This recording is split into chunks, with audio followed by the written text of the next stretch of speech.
ایک جنگل میں بندروں کی ایک ٹولی رہتی تھی۔ اس ٹولی میں دو بچے جو بہت زیادہ شرارتی تھے۔ ان کی ماں باپ بھی ان کی شرارتوں سے تنگ آ گئے تھے۔ اسی جنگل میں ایک نیہا سرخ بھی رہتا تھا۔ وہ بہت ہی سیدھا سادہ اور بھولا بالا بچہ تھا۔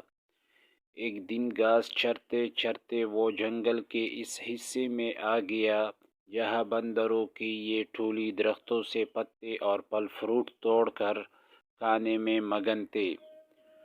دونوں چھوٹے شرارتی بندروں نے سرف کو دیکھا تو انہیں حیرت ہونے لگی، کیونکہ ان بچوں نے کبھی ایسا کوئی بھی جانور نہیں دیکھا تھا۔ بندر کے ایک بچے نے کہا، ارے دیکھو تو کتنا عجیب و غریب جانور ہے، آؤ اس سے چھیڑتے ہیں۔ بندر کے دونوں بچے اس درخت پر پہنچ گئے جس کے نیچے کھڑے ہو کر سراف پتے کھا رہا تھا۔ اس درخت کے ایک شاخ پر بیٹھ کر دونوں نے سراف سے کہا، اے لمبو تمہارا کیا نام ہے؟ سراف نے بڑی نرمی سے کہا، میں سراف ہوں، کیا مجھ سے دوستی کرو گے؟ تم لوگوں کے نام کیا ہے؟ دونوں بندر شرارت سے ہنس پڑے اور کہنے لگے کہ تم سے ہم کیوں دوستی کرنے لگے؟ کتنے بدصورت ہو تم، مینار کی جیسی گردن اور سیڑھی کی جیسی پیر۔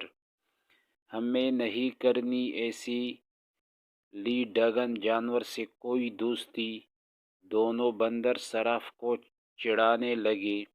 ایک بندر نے درخت سے ایک پکا ہوا پھل توڑ کر سراف پر پھینک مارا اور سراف کے چہرے پر پھیل گیا۔ یہ دیکھ کر دونوں بندر مار کر ہنسنے لگے اور دونوں بچے بھاگ گئے۔ سراف وہاں سے چلا گیا۔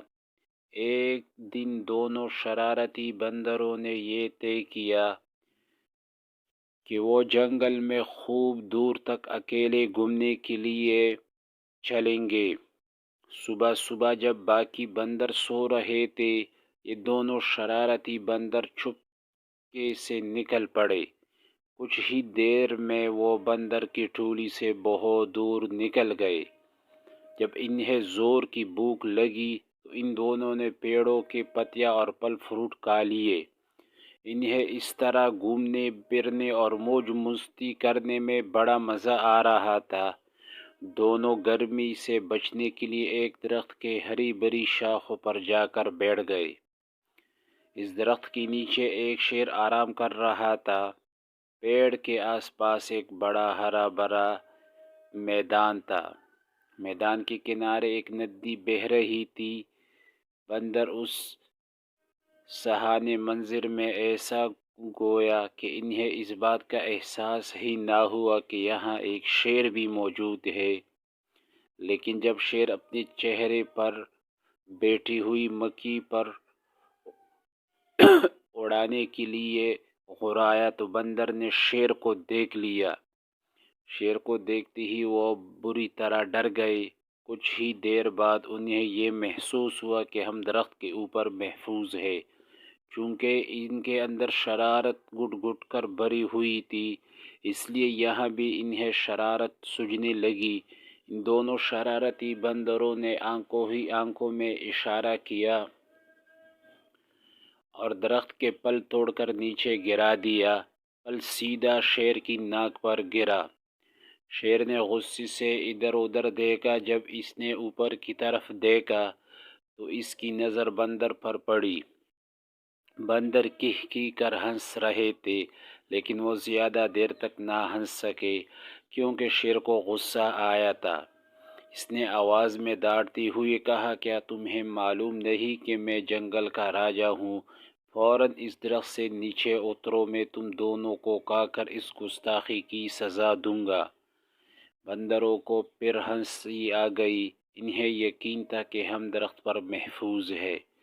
شیر ان کو اس طرح دوبارہ ہنستی ہوئی دیکھ کر غصے سے آگ بگولا ہو گیا اور اپنے پیروں کو سمیٹ کر اسپرنگ کی طرح تیزی سے اچھلا۔ ان دونوں شرارتی بندروں نے دیکھا کہ شیر کا تیز نوکیلی دانت ان کی طرف ہے اور وہ بڑی تیزی سے اچھلتی ہوئی بالکل ان کے قریب آ گیا ہے۔ دونوں بندروں کی تو ہوش ہی اڑ گئی اور ان کی سارا شرارت دہری کی دہری رہ گئی، اور وہ دونوں ڈر کے مارے ایک دوسرے سے بری طرح لپٹ گئے۔ شیر نے چھلانگ تو بہت اچھی لگائی تھی، لیکن جس شاخ پر وہ دونوں بندر بیٹھے ہوئے تھے شیر وہاں تک نہیں پہنچ سکا۔ شیر نے دوبارہ زبردست چھلانگ لگائی۔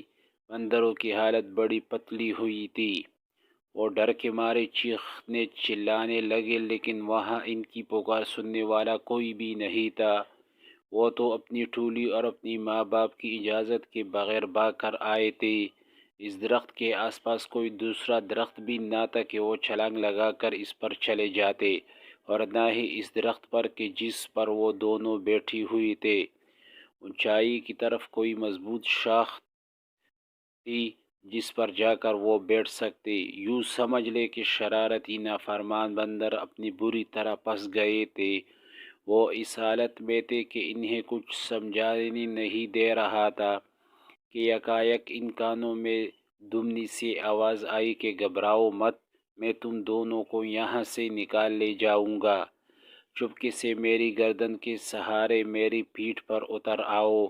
وہ کیا دیکھتے کہ وہ ان کی ٹھیک اوپر درخت کے پتوں کے درمیان سے اسی صراف کا سر نکلا ہوا تھا جس کا ان لوگوں نے کچھ دن پہلے خوب مذاق اڑایا تھا۔ بندر نے ایک دوسرے کو شرمندگی سے دیکھا کہ آج وہی صراف ہماری جان بچانے کے لیے تیار ہے۔ اس صراف کو اس دن کی شرارت اور مذاق وغیرہ کا ذرا بھی خیال نہیں ہے۔ دونوں بندروں نے اپنی نگاہیں پیچھے کر لی۔ صراف نے کہا میرے دوست جلدی کرو، اگر شیر نے مجھے دیکھ لیا تو وہ ہم تینوں کو کھا جائے گا۔ بندر اب ڈرتے ڈرتے صراف کی گردن اور پیٹھ پر سوار ہو گئے، اور صراف انہیں لیے ہوئی تیز رفتاری سے وہاں سے گز گیا۔ شیر کو پہلے تو پتہ نہیں چل سکا کہ کیا ماجرا ہے، لیکن جب اس نے صراف کی پیٹھ پر سوار ہو کر دونوں بندروں کو بھاگ نکلتی ہوئی دیکھا تو اس نے دہاڑتی ہوئی اس کا پیچھا کیا۔ بندروں نے پیچھا کرتے ہوئے شیر کو دیکھا تو ان کی جان نکلنے لگی اور وہ بری طرح چیخنے چلانے لگے۔ شیر پوری قوت کے ساتھ بندروں کو پکڑنے کے لیے دوڑ لگا رہا تھا اور غرائے جا رہا تھا۔ صراف نے دونوں بندروں کو بچا لیا۔ شکریہ، جزاک اللہ۔